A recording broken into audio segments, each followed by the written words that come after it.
Welcome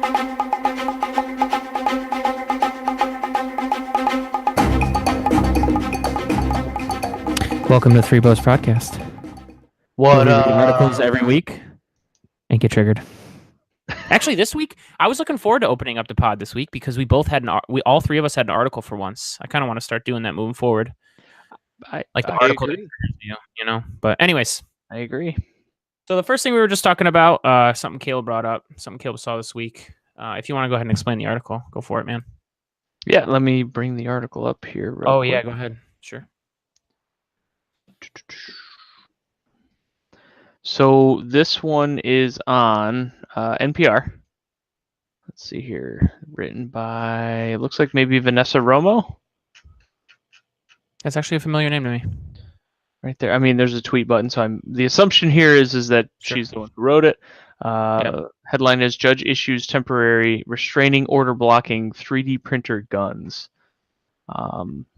Long story short, a federal judge in Seattle issued a temporary restraining order on Tuesday that prevents the publication of online 3D blueprints for plastic yet deadly guns. Of course, it's an untraceable gun. The big one here is Cody Wilson and his company Defense Distributed. Now, these guys have been around since 2012, 2013. Right.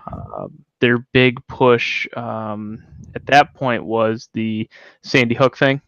And of course, with Sandy Hook, it was, how do you actually restrict guns? Like, what's the concept in that? Since the technology is moving so fast, we can print our own guns. And what? Since I'm saying it, let me show you how. So he did things like print lowers for AR-15s, print high-capacity magazines, and he also designed and put up a blueprint for a single-shot pistol type of 3D printable gun. Mm-hmm. And I'm actually pulling up some articles on this, and it seems to say that Cody Wilson was a trailblazer because people had tried to do what he did before, and the guns kind of fell apart. They didn't really work. They'd fire maybe once.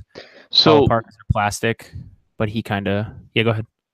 No, it's all right. One of the things that I would point people to, and I'll probably throw a link down in the description here, is on Vice, on their YouTube channel.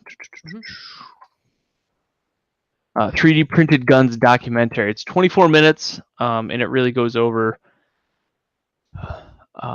at that point, 5 years ago, what he was trying to do and the things that he was able to do. And at that point, at the end of that documentary, he was able to print a AR-15 lower receiver that was able to fire well over 350 rounds without breaking, cracking, any issues like that. It's impressive. 350 rounds, especially at that point. Like when you watch the documentary, you see like he's firing his first like few of them, and like after the first shot, like the entire lower would crack in half, just things like that. And again, his point isn't as much.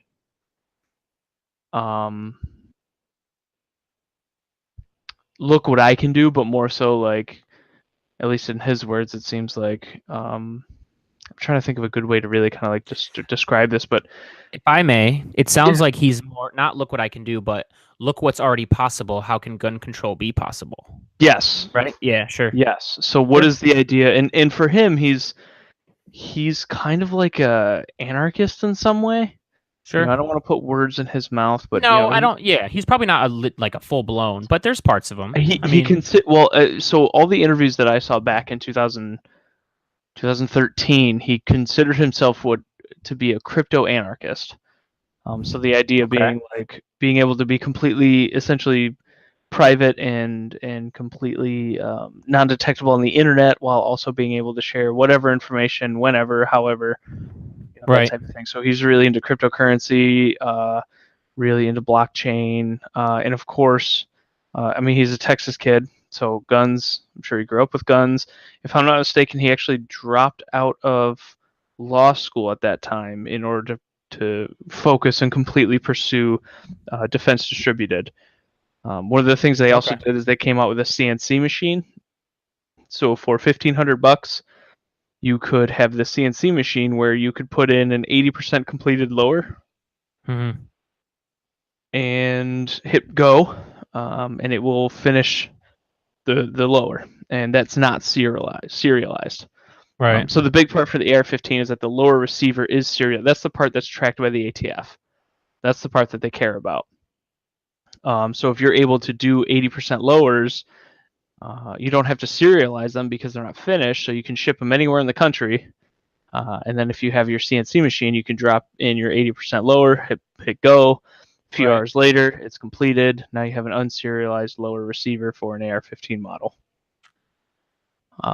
The big thing that I want to talk about specifically is... And I was going to ask you what your opinion is basically on all this. So it's hard because it changes constantly. Like, I understand the issue of public safety. Right. I totally get it, but at the same time, I also understand that in order to live in a freer society, you do have to sacrifice some safety with that. Yeah, that's just I agree. A fact of being free. If I agree, if you want to live in a maximum free society, but understand that a maximum free society, in my opinion, is not as good as a collective one. But go ahead. Because when I say maximum, I mean extreme. I mean extreme nobody gets freedom. Any help from any governmental entity. You are on your own. You want a road? Build it yourself. You know what I'm saying? Like that kind of extreme. That's called anarchy. With people trying to build their own shit in the middle of it. That's to me, that's extreme freedom. It really is. Sometimes when I think of libertarian, I go a little too far. You're right. I don't think libertarians are necessarily because definitely on social issues, by the way, I'm a strong libertarian. I don't think that people who are in totality libertarians are in support of that. I don't. But I mean, they're definitely a little more aggressive than the Republicans and the Democrats. I mean, than everybody else on just straight individual liberty. So, I mean, my opinion on this is, what are we talking about? Are we talking about, public safety, or are we talking about the legality and what kind of makes sense, to me for this? Because those are two different conversations. Because, before we were recording, I had mentioned to Caleb that things can be legal in this country and not be moral or ethical, right? Like, that's completely true. So the conversation, basically, anytime I want to have a conversation about guns, I want to know what the end goal is of the other person. Like, so for you, Caleb, like, if you do think that we should not control this and we should let this happen, does that mean you think that there will be no negative repercussions, either short-term, long-term, any term? Actual question. No, I mean, there's always repercussions. Sure. The question here is to me, this is another example of government being so far behind the curve when it comes to technology that, right, I don't want to say it makes it obsolete because we still need a government, but like, this guy's been doing this for 5 fucking years, and you're just now getting around to being like, oh shit, you can print a gun? No, that's not true. They stopped it 5 years ago. They're just getting around to let him do it, to letting him publish it again. Because it's my understanding. Sure. What? Maybe I misread the article. Yeah, so the Obama Justice Department shut him, basically told him, maybe it wasn't the Obama Justice, it was in the Obama era. So, but basically told him, you can't, he posted it online. What's their website? Is it literally Defense? I believe it's defense.com or something. So I need to pull this article up. I closed it already. Crap. And I will in a second. But what I read was, and you can do a little light Googling while I say this. What I read was he posted it online the first time in 2013, soon after Sandy Hook. And I literally read that after you said Sandy Hook. And then was able to post it for X amount of time, not a very long amount of time. And then someone came in and told him, you can't do this. Maybe I read just the federal government. Maybe I don't know specifically who did it, but definitely someone from the federal government was like, we will not let you do this. You have to take this down. And so I don't know if he did. I don't know if he was right now. DefCat. And this is where he hosted the files. And currently it says this site, after legally committing its files to the public domain through a license from the U.S. Department of State, has been ordered by a federal judge in the Western District of Washington. Okay. Right. This site's been up for a while. It has been, right. Yes. The site With didn't get taken down. The blueprints got taken down, I believe. Correct. Okay. But my point here, you made it sound like that he hasn't been able to put the license or the blueprints on the site since 2013 or since. I believe that's the case. All right, we're gonna have to look. Yeah, sure, no problem. I mean, here we go, like Google. Well, if you heard something else, or were you thinking something else? So, did you think that they were up until now?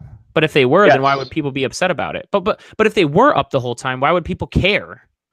I thought it was Wednesday it was supposed to get released again. I don't know. But anyways, I mean, as with any of these topics are, because I firmly believe that anybody who has an opinion has their opinion 95% of the time somewhat grounded in reality, right? So if someone comes at you with an argument in some way, there's a realistic point to what they're making. And what I mean by that is like the people on the anti-gun side, I assume, I think we both did, that their argument would be, hey, public safety in general of some sort. And then people on the pro-print side can cling to legal precedent and actual laws, which carries more weight, by the way. But so both of those are grounded in some reality, right? Like people who are pro let these blueprints be online. I understand where they're coming from. Like this isn't the Middle Ages.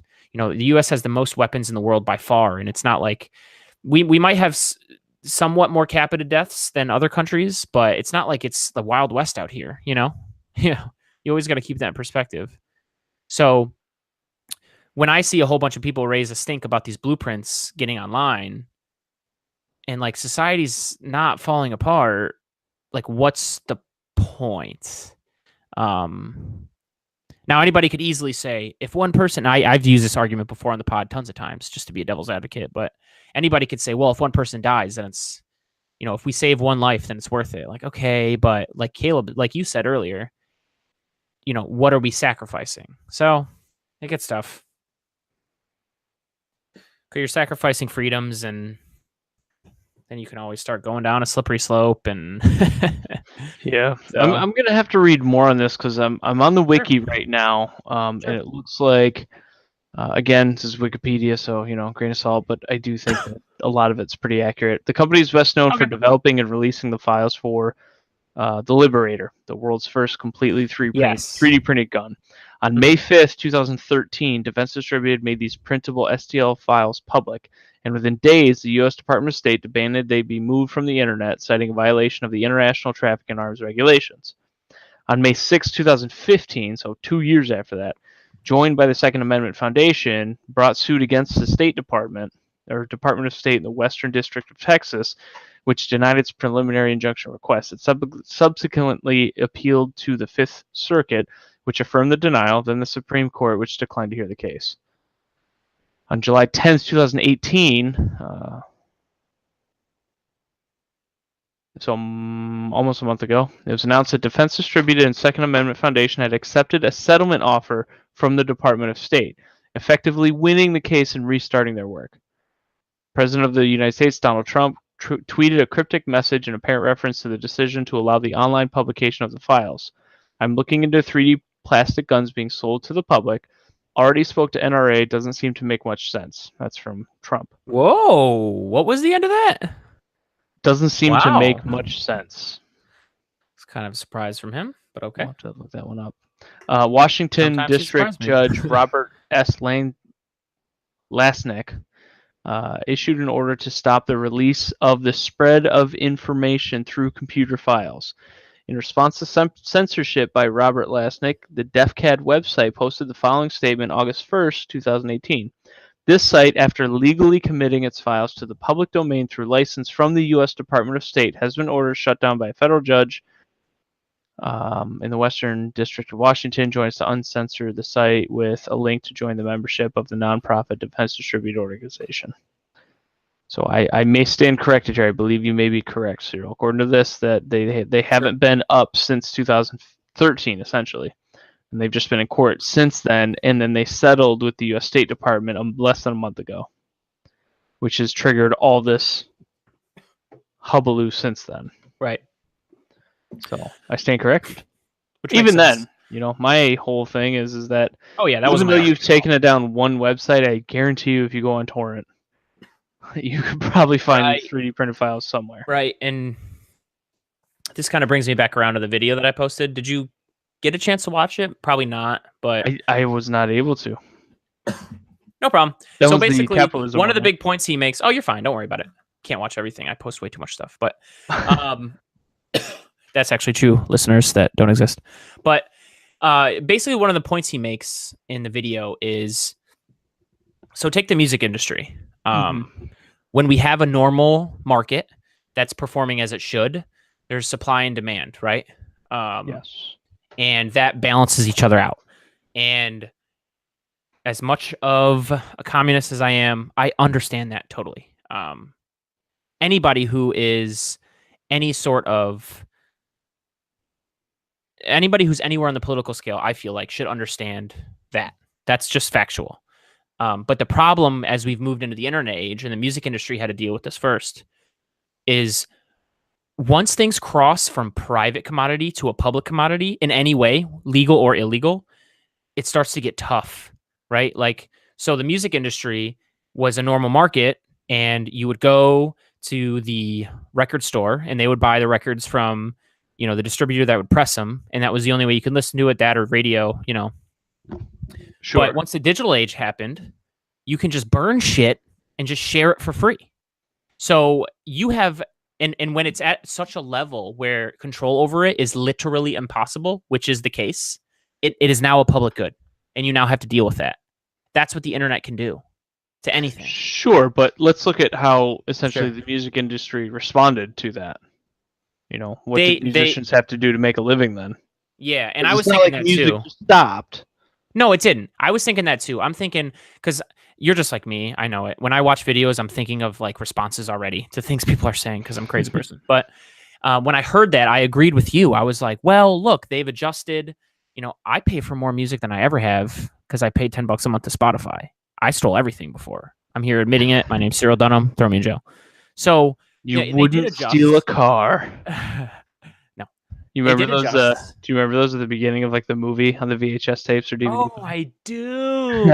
Oh, I didn't know what you were referencing at one point. Oh, that's a gem in one of these podcasts. The fact that you brought that up. God, good night. So, anyway, classic. But go ahead.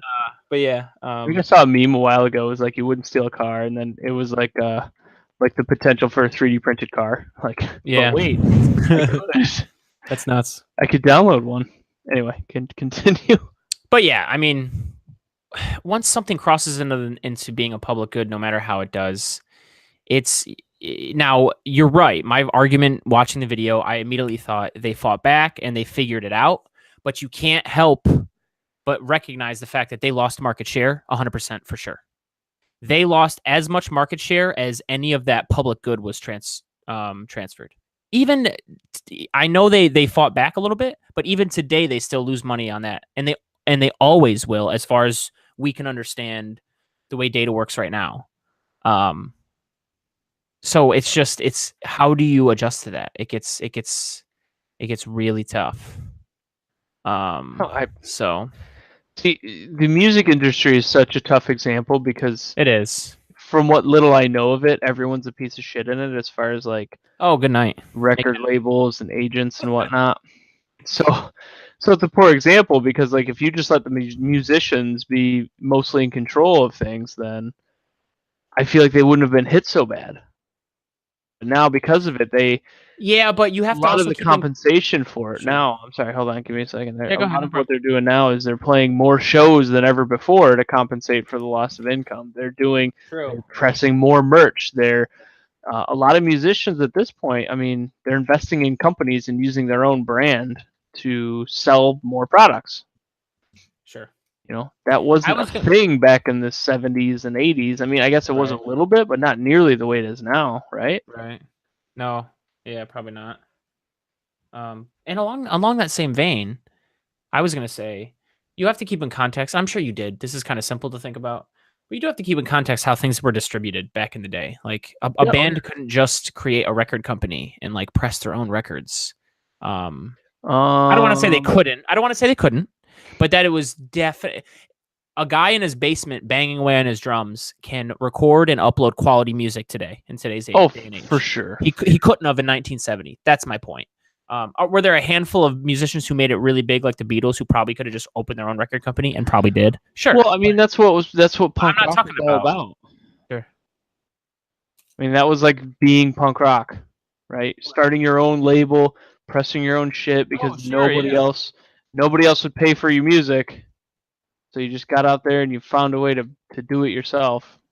Yeah, but that's kind of like the beginning of doing shit like that. And to be honest with you, that's still a thing, right? I mean, you look at artists like Eminem. What did they do? They started their own label and they got their own talent. Yeah. Some of them, in effect, became the industry itself. It might not have been the best example, but the point was to compare it to digital blueprints of guns. It's like, look, you don't like it, and this is immigration and guns are two things that I definitely lean right on. I do. And even someone like me who leans a little right on it, someone like you who leans right on it, both of us admit, like, public safety, if we want to have that discussion, like, fine, we can have that discussion. Like, I don't know that it's ever going to convince me otherwise of my beliefs, but we can have that discussion. That's fine. But at the end of the day, when we're talking about 3D blueprints that are digitally available, like, how do you control that? That's my point. Like, you know, it's almost futile. And this is subtracting the argument over should or shouldn't we. The point is, it doesn't matter. It's in the public domain. It's over. Like, that's the point. So it gets tough, man. It's just like, for me though, there's other things, everyone's worried about having the single shot pistol that's readily available to print, but there's nothing in the law that doesn't say I can't shoot you with a fucking musket, which doesn't have a serial number either. Sure. If I just take black powder and a BB and fucking shoot you with it, a single shot, which is essentially what a musket is. Right. And I guess my point here is and that's kind of, if I may say really quickly, that's kind of the argument people make as far as like, oh, if you just make guns illegal, there's still going to be a black market. People will still use them. It's not like, is that solving the problem? So go ahead. Yeah, I lost my train of thought on that one. Oh, sorry. No worries. It happens. I just feel like I understand that argument. There's an argument to be made there.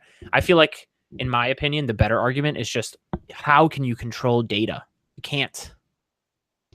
For me, what it comes down to is how do you educate people, right? I mean, what's the real problem right now? In my opinion, my very humble opinion, the problem is more so mental illness as opposed to guns, and when I say that, I mean that for a lot of our problems in our society, whether it's drinking, whether it's overeating, whether it's going crazy and shooting up a school, like, a lot of that is connected to mental illness, depression, things like that. And it seems to be more than ever, we're just prescribing, Xanax as opposed to actually teaching people how to deal with difficult situation, right? And I fully acknowledge that there are people with legitimate chemical imbalances in their brain, not taking anything away from those people.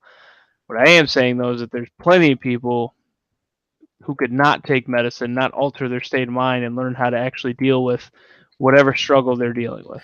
I do agree with that somewhat. And I'll also add too, on top of that, the only reason I say somewhat agree with that is I always hesitate to blame the person.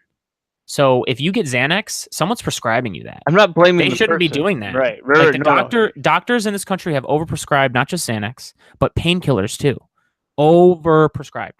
So, I mean, there's a lot of levels to that. I think there's definitely some personal responsibility. I think there's personal responsibility, though, not just on them, but on the doctors, on the pharmaceutical companies too. Like, everybody owns responsibility there. For me, it starts with pharmaceutical companies. Then it starts with doctors that overprescribe. Then it starts with people. Yeah, that's what I would say. Like, there's a hierarchy of responsibility for sure. And that's why you said it the way you did. Hey, I'm not talking about all of them, but the No. some of them that. Yeah, and you're right. You're right. So Absolutely. Like there's a difference between somebody that gets right. testicular cancer that's not self-inflicted as opposed to lung cancer who's been smoking for 35 years. Like I There's don't a want huge to difference take there. I don't want to take chemotherapy away from the person who got testicular cancer because that's just Right. what happened. Whereas like let's have a little bit more of a conversation to somebody who smokes, a pack a day for 30 years. Absolutely. Like I think Dude, we and could say safely that's self-inflicted. I feel like we live in a time period too where a lot more and more people, I feel like, don't make that differentiation. You know what I'm saying? It's look, will I feel bad and help anybody who is my friend or even anybody who deserves the help if they did smoke for a long time and they had cancer? Sure. But I can still recognize that there's a difference between a smoker who smoked their whole life and has lung cancer and someone who got a rare, random, totally unlucky cancer. There is a difference. And anybody that tries to tell me otherwise is an idiot. But I feel like so many people these days do. They just kind of like say like, "Oh, but we should help everybody." It's like, "Wait a minute. That's literally not possible." So we Right. need to start differentiating makes, you know, like, do I want a healthcare plan that can pay for someone who gets a completely unlucky cancer and they shouldn't have to break the bank and ruin their life? Yes. Do I want something like that for someone who did smoke their whole life and have lung cancer? Like, I don't know. I'm not sure. I don't know how to answer that. I think what's So, interesting to me is the value we place on a singular human life, right? I mean, there's 7 billion of us on this planet, and I hate to be so callous, but like, there doesn't need to be. there does not. So to me, it comes into question like, okay, what is the value of a human life, and I hate to say this, but is one human life worth more than another? I think there Ooh, is. that might be a step too far for me, but I was with you the whole time. Because, dude, most of my life, I would say that on some small level, I'm definitely spiritual. I am, but I'm not religious or, I don't want to say I don't believe in a God, but I definitely don't know. Right. Like, so Sure. for a long period of my life and to this day, it happened pretty young too. I was just kind of like, we're all part of a biological experiment called evolution, probably.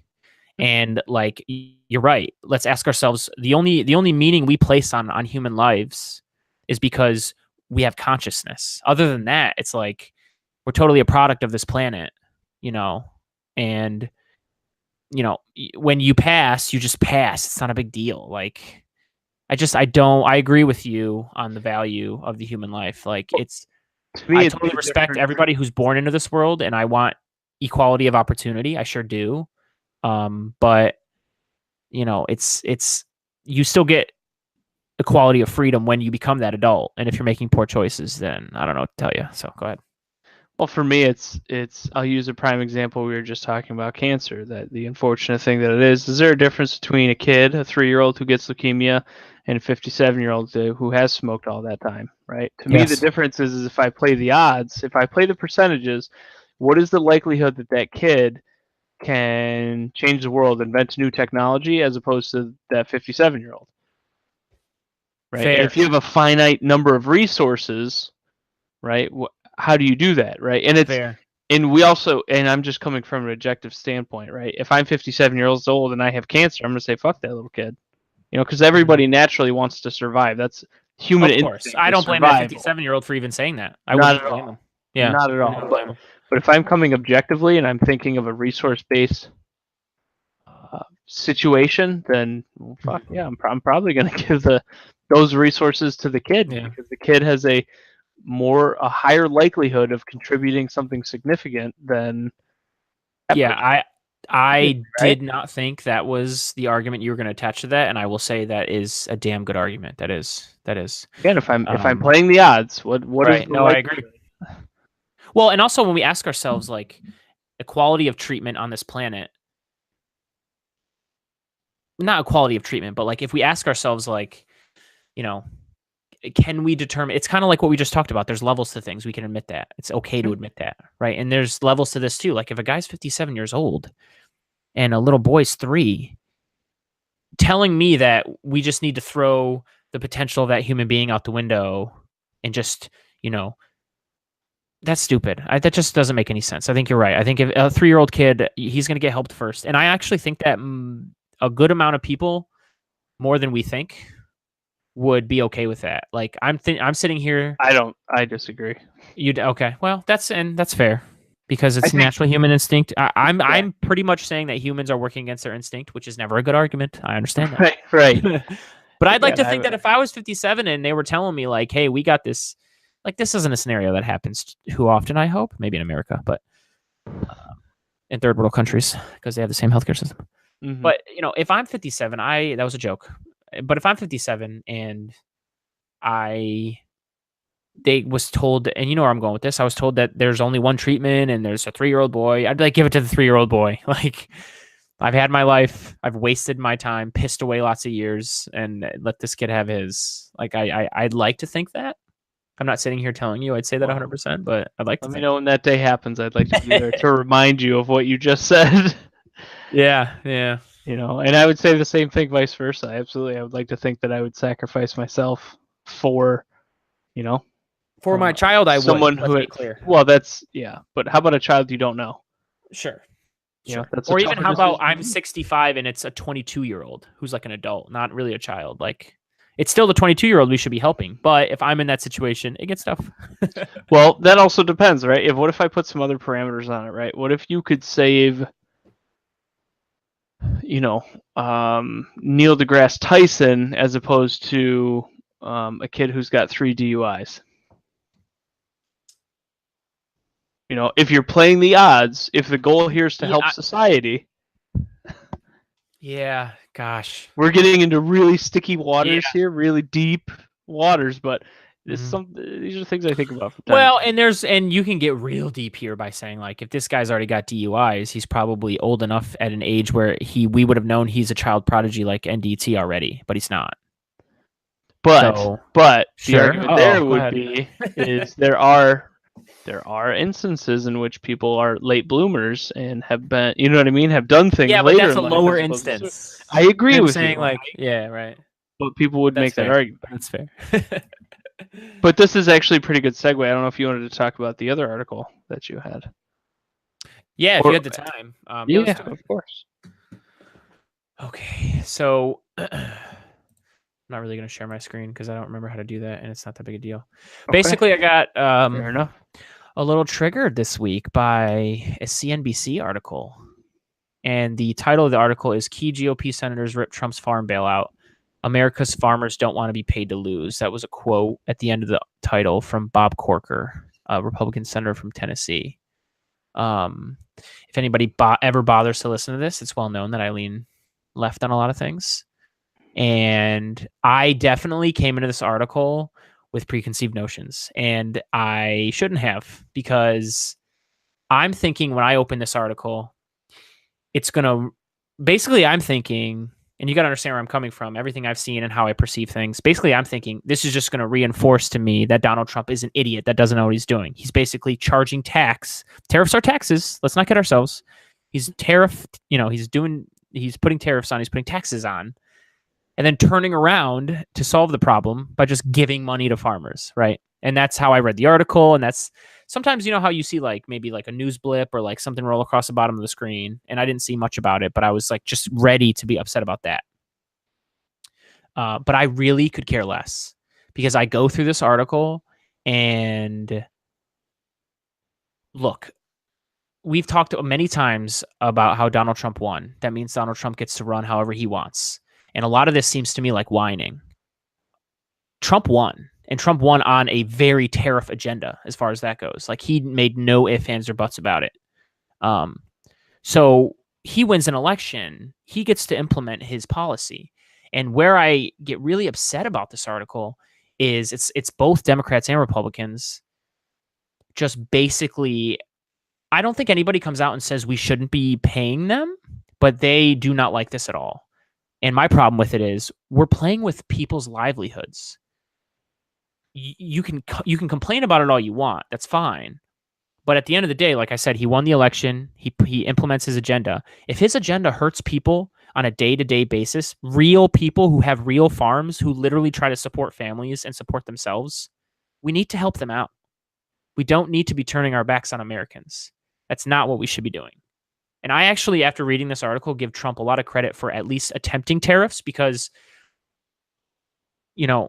as far as free trade goes, even people who don't like tariffs, who are big free traders, would definitely admit that there are some, ugly things about free trading that might hurt and have hurt Americans over the years.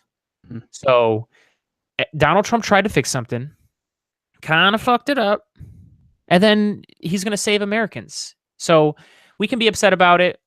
The thing that I take away, the thing that Republicans and Democrats should be saying is we should do this. We need to help out these like regular ass folks who probably don't have savings even or much, like, what are we just going to just like make them homeless and make them have nothing? No, we need to help them out, but we need to learn from this mistake. We need to understand that aggressive tariffs might not work. And we need to go back to the drawing board on maybe some lighter ones.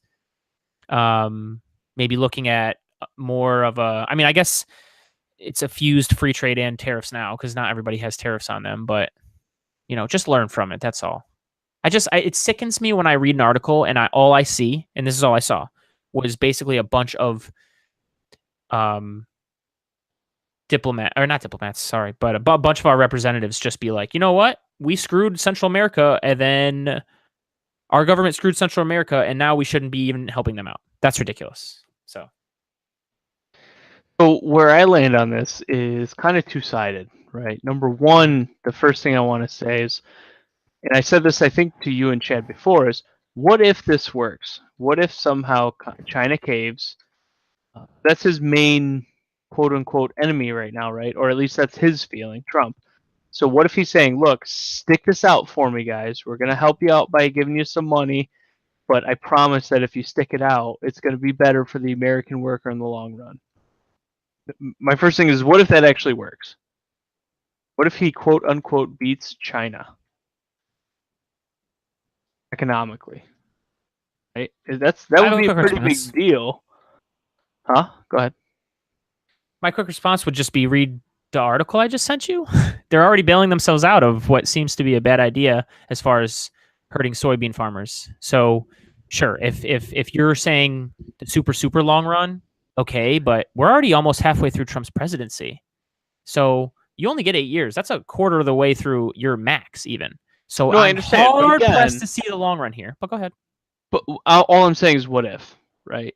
What if he's saying, look, if we just bite the bullet now, right? And he tweeted this, if I'm not mistaken, in your article. It says he tweeted this. Hard to make negotiations with people biting the ankles, right? Sure. And what he's saying there is, guys, if you just let me negotiate this and get off my ass for a little bit, I can do something. Now, whether or not I agree with it is different. All I'm merely saying is, what if he pulls it off? Right. My counterpoint would just be, you only get a certain amount of time, even if you get the max 8 years. I just don't know. I just don't know if we'll have to see. I mean, 8 years like you said, we have to see. Time. you have to see, but I wouldn't deny the fact that this is a step in the wrong direction. We're getting the results, and the initial results don't look great. Literally, we're looking at a $12 billion bailout. I don't like that. That's my money, your money, our money. Mm-hmm. Now it's helping Americans, so I get that, and I told you how I feel about that. I want that to go there. But it still feels like a slap in the face. Not a slap in the face. Going back to what I said, it still feels like he's taking one step backwards. So if he does eventually start taking steps forward, he's already 12 in the hole. So these step forwards are already 12 in the hole. So we'll see what happens. Well, if I compare this to what happened in the 2008 crisis, when we gave bailouts to banks in order to get everything back to where it needed to be, right? Mm-hmm. I make that comparison. At least that money's going to farmers and not bankers. At least it's helping, like you said, your argument is middle America, right? Or people who may not have those savings, may not be, and you have to remember, I mean, to me, it's easier to sell this point because, let's be honest, at least every farmer I've ever known is salt of the earth type of person. Sure. Blue collar, hardworking. It's not like you're giving it to bankers. It's not like you're giving it to AIG and they're turning around saying, wait a minute, what about my $1 million bonus after they just fucked up the entire economy, right? Right. So it's easier to sell that point. But all I'm saying is, what if it actually works? I'm 100%. To me, I'm more interested if he gets China to bend in any way, shape, or form economically. That's, at least for him. Imagine going out on the trail and being, listen, vote for me. I beat China. Nobody's ever beaten China. I think that's for him. That's his quote unquote long play. Okay, but really quickly, along with that long play, your long play has to be progressive and make sense for the future. He is so regressive on policies as far as green energy and all these things that China's killing us on. No, and also, you've brought up before that China is more untethered to this religious, so here in America, we have a problem a lot of times over the years with stem cell and all these things because we're big on religion. We're a big Christian nation, and I'm not bashing that. That's definitely held us back in science, though. China doesn't have that, dude. I've seen some documentaries. They're communist. There's no religion. They're just I watched a gene editing documentary, and he asked a Chinese dude that was like, yeah, CRISPR. He asked the Chinese dude over there that's researching CRISPR. He goes, over in America, I think it was a Vice documentary. He goes, over in America, we have people whose beliefs hold us back from doing kind of stuff like this because they deem it immoral. And he laughed. He literally laughed at the interviewer. So right. I wouldn't bet my life, but I'd bet everything else that this isn't going to work. That's all I'm saying. But we'll see. So step 2, and something that I've heard Republicans say about Democrats is, well, you want all these illegal immigrants so that you can get their votes, right? Good night. They don't vote. Wait, hold on. Okay, go ahead. One thing that I have heard some people say is, wait a minute, you're giving the people that voted for you free money. That's a pretty good way to keep somebody's vote. Yes, politically, in theory, but I'm kind of confused as to what you're getting at. Well, if I know as a farmer that President Trump, even if he does something stupid, will make sure that I'm taken care of, I agree. I'll vote for him. I agree. So in that sense, are you indirectly using government dollars to maintain your position as president in the upcoming election 2 years from now? And I've heard that argument, and I can't. I guess that's fair. Hey, I mean, this is the climate we're in. Anything from Trump is fair, but yeah, that's fair. I would say that's not from Trump. Trump's not. No, I know, but if that's the strategy, sure. Well, if that's the strategy, but I will say this: the bailout of 2009 should have gone. And me, you, and Dad have talked about this, and probably Chad too, a lot over the years, even before we got conscientious and started recording and stuff like that. I think we all agree that money should have been paid straight to consumers to pay their, why wouldn't you just pay it to consumers and then route it back to the bank and have their mortgage paid off? Someday, that's so stupid that we can get a guest on. I would love for an economist to come and explain why. Sure, because there might be a legitimate reason. There has to be. I don't know. There has to be. There kind of does have to be. But I mean, you could also hand the money to the bank and say, let me look at your books. We're giving you a loan. I'm the federal government. I get to look at your books right now. Screw you. We're doing this. And then go down the list and say, we're going to forgive every single loan up to the value that we're giving you. No, look, off the top of my head, it doesn't make sense because now you have wiped out their income, right?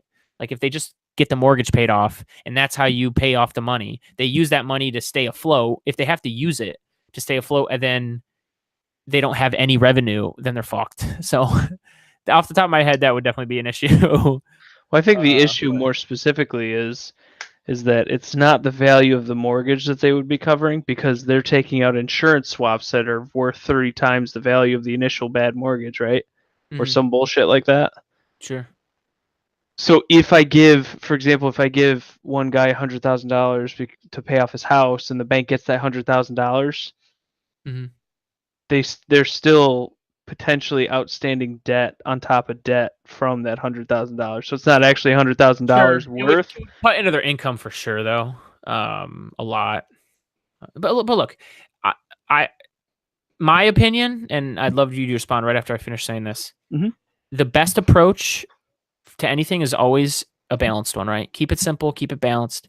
My opinion, the best approach should have been breaking these banks up. They should have broken them up. They shouldn't have made them shut down. They're going to give them loans. They tell them, they point in their face and they say, you're going to break up into 20 banks because obviously big banks aren't working for us. Screw you. We're not doing this. I think you could actually get even more simpler. Sure. You're not allowed to be an investment bank and a commercial bank at the same time. They did do that, and they're unwinding that right now. I know. No, I know. But my point is it's not good. I don't know. I don't know to what degree they did that. You're right. I'm not sure. But no, you're right. I mean, that's how it was before. Just felt like they had a lot of leverage they didn't use. And like I say all the time on the pod, government, no matter how any of us feels about it, is supposed to be like the people coming together and supposed to be the people's voice, regardless of if we feel that way or not. It's supposed to be. So, when we've got financial institutions that, of course, probably don't take 100% of the blame, but take a big share of the blame of what happened. And we just kind of like forgive them and say, here you go. Here's your loan. You don't have to do anything like that. Why? Why did we do that? I don't understand that. Greed. Yeah. Simple thing to understand, in my opinion. Yeah, it's around that time. Well, no, even before then, that lobbying really started to pick up, and even before that, right? Didn't Clinton in the 90s? Lobbying's been around for ever. No, didn't he get rid of the GlassSteagall Act or something? He did. He sure did. That didn't help. Was kind of like the beginning of the downfall, and then Bush signed some more regulatory or anti-regulatory things for commercial banks to merge with investment banks, which gave the investment banks that much more to leverage because they had the insurance of all the deposits of. And then they leaned on the mortgages too much. Or not even too much at first, but they started leaning on the mortgages to guarantee to be able to, do that investment activity. Mm-hmm.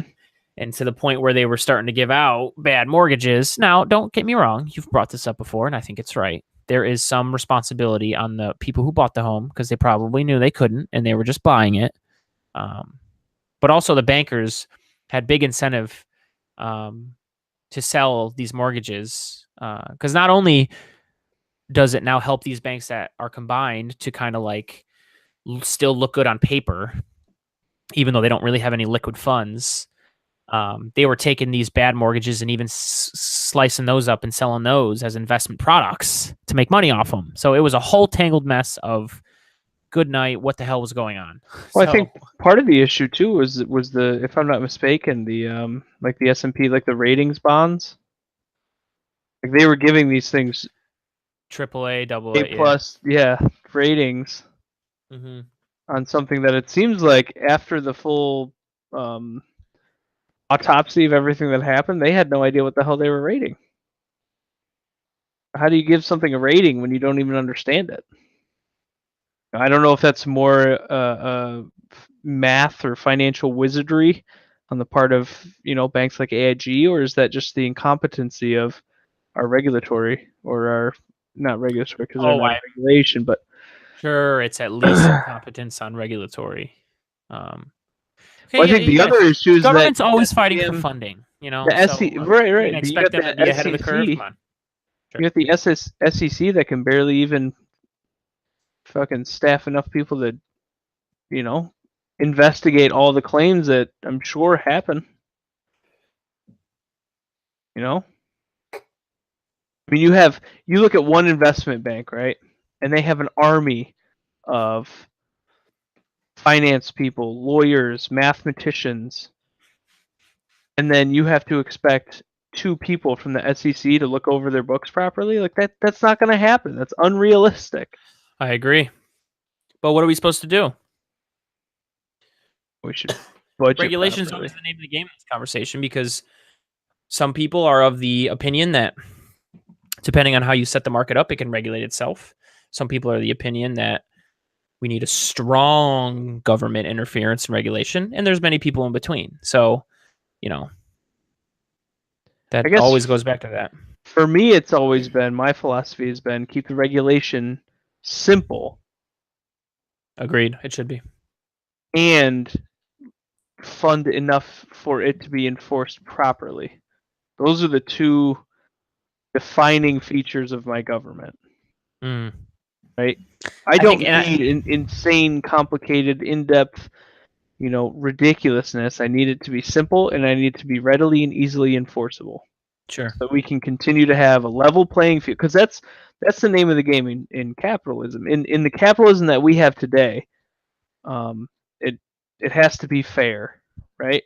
In order for true competition to exist, and you can't Yes. have that if these damn things are so complicated that you need an army of lawyers and personnel to figure out what the hell you can and can't do, and on top of what you can and can't do, figure out what the regulatory branch can even find. Like, that seems to be also the other thing. Like, okay, we saw the SEC looking at our books. This is the stuff they actually look at. But you can get away with this stuff because they don't actually look at it, right? Which is part of the whole keep it simple and easily enforceable. So my first knee-jerk spitball reaction to that is we didn't set up a government that is simple to run. So I think and there's many variables, but one variable that's contributed to that problem over the years is the fact that it's just really hard to. We have a whole process of how laws get passed and things get done, and there's a reason for it. But in the long run, what you end up with is a complicated mess of a law, like just a system and laws on the books, because even Obama, when Obama's president for 8 years, he had Congress for 2 of them. And even if you remember, I wasn't really that politically aware at the time, but even when he was trying to pass Obamacare, a lot of Democrats were like moderate conservative Democrats who were like, nah, he had to like broker a deal with them. He couldn't even get single payer. I'm pretty sure Obama wanted single payer. He couldn't get it. He had to broker a deal with his own party. Yeah. Right. And that's what's happening with Trump too. So it's just the size of our government and the way it runs is just because anybody who wins and gets in there, they don't want to be a martyr, right? They don't want to just do the right thing and then get elected out. They want the glory. There's never been one person, and this is Obama included, by the way, even though I do revere Obama more than like a Donald Trump, but even Obama, like not one person has gotten in there and like really done the right thing. Not one person I haven't seen. And the right thing is to like make government smaller. Make federal government smaller, transfer that power. Not that power would go away, but transfer that power to a more local level. Just like get in there and just slightly disagree. Okay. And I'm actually surprised to hear you say make government smaller, because I think the word federal I'm about government to use. No. That's either way. I'm surprised to even hear you say that. Yeah. For me, it's more about making government effective. That's the name of the game. Yeah. And effective doesn't necessarily mean smaller or bigger. It's just actually putting things in place to reach a goal that we have as a country, as a society, as a group, as a culture. You know, I hear a lot of libertarian types, make government smaller. And for me, it's like, no, that's not really what you want. What you want is to make government effective. You want it to be. No. That means when things are fucking wrong, they have the ability to fix it in a quick, in an understandable, in a clear, coherent manner. There's always going to be debate over any avenue you pick. I can't even think of one thing that would get 100% support, no matter what the situation is. I bet you back in the Great Depression, I don't even know. I bet you I could look it up. Before FDR took over, and as he was running his campaign in the middle of the Great Depression, I bet you people were like, FDR's communist and he's too far left, even though the Depression was happening. Like, there's always going to be people who... Yeah. I hear you, but effective government is taking what feels to be very clear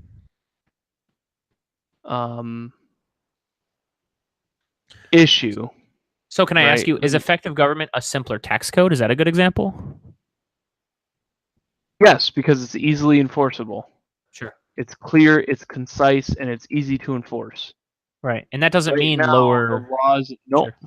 That doesn't mean make it smaller. That doesn't mean make it bigger. Right. That's just, I want it to be effective. Right. Right. Because right now government feels ineffective. Mm-hmm. It feels ineffective in its enforcement of the law. Does that make sense? Yeah. Like, it feels ineffective because I'll use actually Trump for an example, right? He was, I shouldn't say I mean, I guess he was, but he had said, okay, we need to enforce this law that says you need to take a child away from its family if we catch you illegally and you cross the border, right? That was a law that was in place, I believe, from Clinton, from that era. Mm-hmm. And it wasn't enforced because, well, two things. Politically, people felt like that was kind of morally unethical, and I won't get into that part just yet. I mean, if you want to, we can get into that. But as well as there wasn't enough funding to actually enforce that part of the law. Like so if we have a law in place that we can't even enforce, what good is even having it in place when somebody Sure. can just pick and choose to fund or not fund a law? That's not effective. That's not a realistic government. To me, that's like just points for one team or another to keep that team in power or not in power. It definitely feels like it's just a game these days, and they're just trying to score points, and they don't even admit when there's no personal responsibility at all anymore. It's just, and it starts with Trump. It's just, oh, I don't do anything wrong. I don't apologize. Listen, you're a human being. Admit you make mistakes. Be a grown up. Mm-hmm. It's okay. Just learn from them. People, the American people will forgive a new president that's trailblazing who makes a few mistakes. Just apologize for it and learn from it. It makes you a better person. It makes you a worse person when you're like, nope, didn't fuck up, never fuck up. No puppet here. You're the puppet. Like, Jesus fuck, Donald. Grow up. Come on. And also, really quickly, because we're definitely gonna cut this soon, if you don't mind. But Sure. I'm reading this headline, and it is making my blood boil. Seriously, this might just make me go off on another tangent. Okay. Treasury Secretary Steven Mnuchin is considering a plan to potentially cut $100 billion in taxes by indexing capital gains to inflation, a move seen as benefiting largely, if not mostly, the rich. Come on. Let me cite this for you. I'm about to get so mad. So mad. Come on, yo. Jeez. Why don't you cut consumption tax for poor people? Do things that help regular folks. Oh, anyways, I posted it to the right there. Because there's no dollars in it politically for Trump. For dollar. Oh my gosh. I know, dude. I'm so like sick the of number this. one thing that we always end up on, regardless of any discussion we have, always ends up with campaign finance reform. Oh, absolutely. Because it's out. Because it's the worst thing. Right. I've been asked a few times by people over the years, probably even by you guys, and we've asked this on the pod probably. What's the one thing you could do if you could only do one thing? Oh, I've been on campaign finance for so long. Every time Just it's campaign finance. Dude, and it's runaway campaign finance. Because if you change that, then government actually just in itself would improve without having that influence. It would. It wouldn't be perfect. Let's not get ourselves. No, damn, it'd be a lot better. Yeah, Jesus. no, I agree. Come on. I agree. I think that's the one thing that everyone can agree on except for the politicians and the lobbyists. God. Right. I mean, it's at the point now where corporations, I feel like that's just another line on their P&L statement. I seriously think doing business is just lobbying. That's part of the cost of doing business in America. Yep. Just write it off as a business cost. I seriously think, though, if you get the right charismatic leader who can unify people and just like a good person who can lead and inspire and motivate, and his one or her one big thing is campaign finance, I feel like that is a bunch of rags sitting on the floor right now, just doused in gas, just waiting. Kerosene. Just literally waiting. Because not even a lot of people agree about this. Nitrogen. A lot of people agree about this. It's unbelievable. I just, the few times I probably knocked on a total of 10 hours knocking on doors, talking to people. I've been busy the last few weeks, which sucks, but I'm hoping to pick it back up in the fall. But anyways, I've probably done 10 hours, and that's seriously even the nuttiest nut job was oh yeah, that's terrible. We should not have that. That's why is that a thing? I'm like, yeah. Citizens United is terrible. Yeah, we shouldn't have that. Yeah. Was that an Anthony Scaloli? Oh, I forget his name. Scalia. Sorry. Yeah, he definitely voted in favor. I don't know who did or what the split was. And there's usually always one judge that one judge will write dude, I don't know anything about law, but I know enough that like one of the justices will write like an explanation of why they Right. made the decision they made, and other people like sign off on it. So like there is a way to take like the lead as far as like its decision. So let me just look it up. Let's see. Well, and there's the other one's responsible for the dissidents, right? Yeah, right. And there's If I'm one not leader, and mistaken. like people will sign off. But if you don't want to sign off, you can write your own. I think is how it works. I'm not sure. Don't quote me, but I'm pretty sure that's somewhat how it works.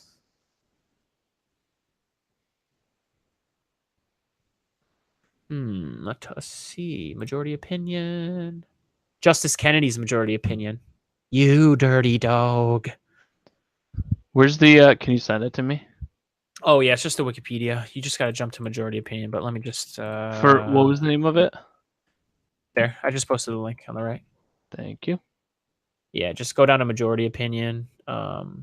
Justice Kennedy majority opinion. Majority vote. Yeah. So because it's Justice Kennedy's, I believe that he like took the lead, if you know what I'm saying. Like Justice Kennedy's majority opinion found that BCRA 203 prohibition of all independent expenditures by corporations and unions violated the First Amendment's protection of free speech. The majority wrote, if the First Amendment has any force, it prohibits Congress from fining or jailing citizens or associations of citizens for simply engaging in political speech. I see where he's coming from. Yet I feel they're always crafty worders, right? But then when we actually start to implement the terrible idea that this was, and we see the results, we can be like, okay, this is stupid. We need to stop this. Justice Kennedy's opinion also noted that because the First Amendment does not distinguish between media and other corporations, the BCRA restrictions improperly allowed Congress to suppress political speech in newspapers, televisions, and blogs. So let me say this. Mm-hmm. When we talk about a Supreme Court decision, we don't talk about people who create laws. We talk about people who just interpret the Constitution. So I really don't like people are super fired up about this like Kavanaugh guy. Like it's probably not a good thing. I read up that he is super in love with siding on executive power and siding on cases like Citizens United. So that does not fire me up, but I don't really care. Like, because you just said too, like that first sentence, I see where he's coming from. I see also where he's coming from with that. It's like, look, I'm basing this off of the Constitution. If you don't like it, then change it. Write a law. Like we need to write a law that says, nah, fuck this. We ain't doing this shit. You know, that's what we need to do. So sure, we can be upset, and I am upset, and it sounds like you are, and from everybody I talked to, they were too. A lot of people are upset about the Citizens United thing. Then we need to make a law. Let's do it. It's what we have to do. Here's the problem, though, because I keep reading this, right? The majority ruled that the freedom of the press clause of the First Amendment protects associations of individuals in addition to individual speakers, and further that the First Amendment does not allow prohibitions of speech based on the identity of the speaker. Corporations, as associations of individuals, therefore have free speech rights under the First Amendment. Now, this is where it gets tricky. This is where I feel like the sticking point is. Because spending money is essential to disseminating speech, as established in Buckley versus Vallejo, limiting a corporation's ability to spend money is unconstitutional because it limits the ability of its members to associate effectively and to speak on political issues. So now you've got to go and read Buckley versus Vallejo to figure out what happened there. I don't care, because here's the problem. You have to care. No, look, here's the thing. Okay. Fine. This is along the lines of what I just said. Fine. If you want to decide this way, Justice Kennedy, on this decision, that's fine. You're establishing the Constitution as you see it. Why can't we look at the evidence and say, hey, look, the evidence is telling us this is stupid. Like that sentence is fine. I don't even disagree with that. Like, okay, like you're interpreting the Constitution. But once we actually implement this and 8 years later, we see the garbage that it is, we can't just be like, all right, that's enough.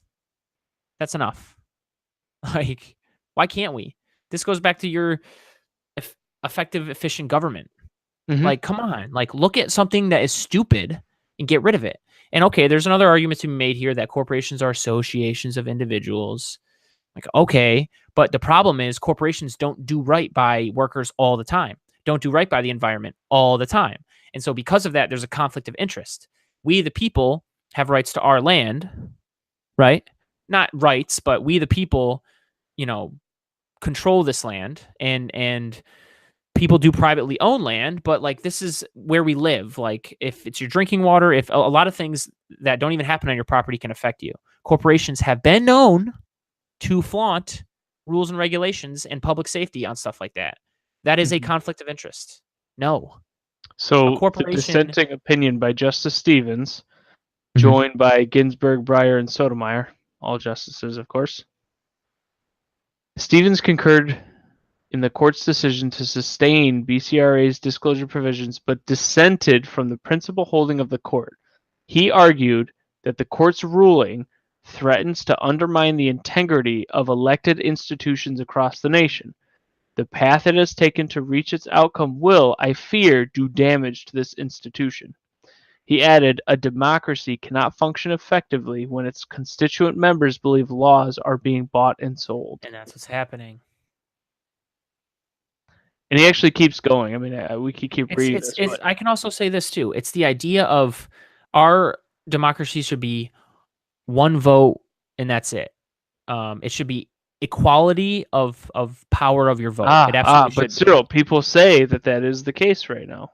One vote. You have one vote. I have one vote. The CEO of whatever has one vote. That is ignoring the fact that people can be swayed by misinformation, especially in this day and age. But is that the responsibility of the government?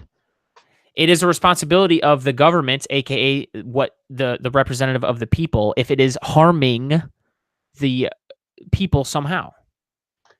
And it is harming people because corporations don't do right by the environment and by workers and by just stuff like that all the time. They don't. Like, that's ridiculous. And also, come on, we're talking about human beings who get one vote, who, actually are living entities who drink water and, live day to day and have all of these like dangers and threatening things come at them and all these things that might happen to them that make them decide one way or another politically. Corporations it's not even a human being. It's literally nothing. And the idea that like it's a collective of people. Okay, what the hell? All those people have one vote too. Why does their collective need another vote? That's kind of like 1.5 votes. No, fuck that. All those people already have a vote. How does everybody who already has a vote, when they come together, they're another entity that should, assert their political... No, fuck that. I don't like that. So, depending on what corporation you work for and how much they spend on politics, you either get one vote or you can kind of get like 1.5, 1.6. And if you're high up executive in that corporation that gets the purse, the piggy bank to spend the money on politicians, you get like 3 or 4 votes. Actually, probably a lot more than that. I need to exaggerate more. Well, I'm looking at this, and Stevens is also talking about the shareholder, right? What about the shareholders? They have votes already. What if the shareholder is saying, I don't want you to give money to a politician? I'm a shareholder in this company. Then there you go. That means everybody doesn't agree. It's over. I'm merely just pointing out some of the stuff that he's putting. What if the shareholders are foreign, which is probably the case in a lot of corporations in the United States? Now we have foreign influence. Did you see that Russian money funneled to the NRA? I need to cite that, but I saw that.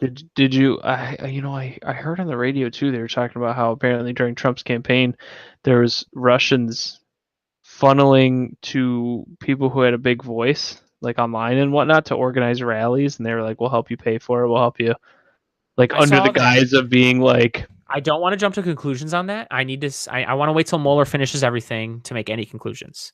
But if that's true, how many people have been saying for years that George Soros pays protesters? And we're going to find out that people actually get paid. It's just from the Russians. I'm going to be like, oh my God. Insane. Well, insane. See, here's the thing, though, that's in this case. No, I know. Right. And by the way, that's not necessarily true or not. We need to wait and see. Well, for Mueller me, is if the you final say. extrapolate the fact that somebody's able to pull that off, then all bets are off, right?